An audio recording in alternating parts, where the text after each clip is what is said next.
Hello, my name is Denise Starr, and in my presentation, I will be analyzing dating and marriage in reality television. I chose this topic not only because it is my guilty pleasure, but also because of how reality television showcases the complexity of marriage and dating through a series of tests and challenges. There are over 75 dating reality TV shows ranging from as heartfelt as The Bachelor to as playful as Love Island. Each show has its own plot lines and challenges, but they all share the same end goal in finding long-term love. I will be discussing the culture surrounding these shows and how they tackle dating in front of cameras. In reality dating and marriage television shows, each show has its own customs that are deemed normal. In Love is Blind, it's custom to date and get engaged, all while being behind a wall and never meeting the person beforehand. While in Love Island, it's normal to couple up with a different person each week until you find the person you're most compatible with.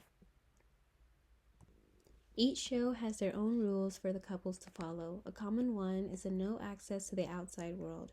The reason for this is to limit distractions and keep the contestants focused on their main goal, a future spouse. This leaves plenty of time for the couple to sit and get to know one another. In shows such as Love is Blind and Married at First Sight, couples spend their first week in a secluded island retreat. After this week, they are set free into the real world. Society will make or break the couple. They start to see how they live on a day-to-day basis. Some couples will not make it to the altar due to different societal practices. In these shows, couples are dating strangers, so first impressions are everything. In Love is Blind, once the couples are set free into the real world, they must meet each other's parents. There, the parents will give their blessings for their marriages. If blessings aren't given, couples may not survive the disapproval and not make it to the altar. Contestants don't get married in every dating reality show, but in those that do, there are expectations for the couples to follow. In Married at First Sight, the main ritual is meeting their partner for the very first time during the wedding ceremony. Before walking down the aisle, couples are required to sign a prenuptial agreement to offer protection for both parties.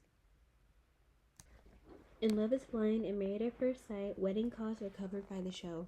Production gives contestants a budget for the rings, food, venue, and music. They hire an event planner who plans out the weddings with the couples.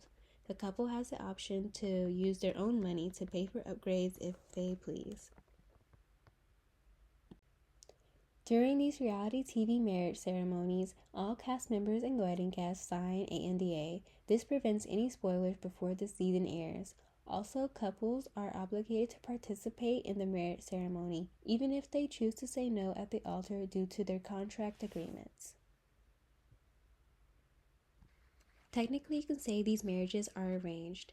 In typical arranged marriages, a couple is paired together by family based on social status, religion, or money. In Married at First Sight, two strangers are matched by a team of relationship experts solely based on compatibility and who they could see staying together long term. The marriages that happen in these kinds of shows are real. In both Married at First Sight and Love is Blind, the marriages are legally binding.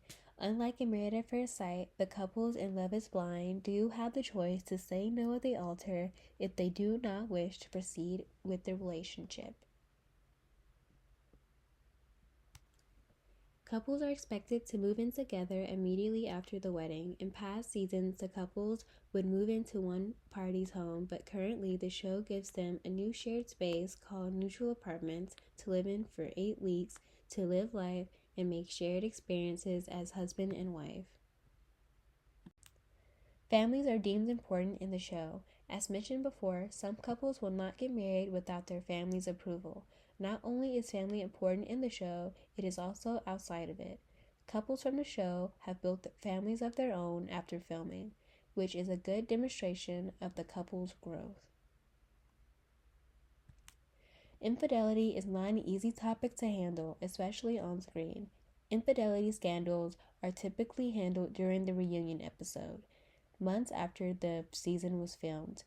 There, it will be discussed, and hosts show the evidence on the screen. The cheater is usually labeled the villain of the season. Couples are allowed to divorce. In Married at First Sight, the show gives them 8 weeks to decide if they want to stay married or get divorced after a period of living together.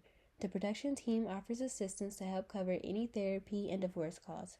There have been cast members in the past who have had to pay their own fees. Thank you for watching and listening to my presentation on the reality TV dating and marriages experiences. I hope you have learned something new and was inspired to binge watch a new show.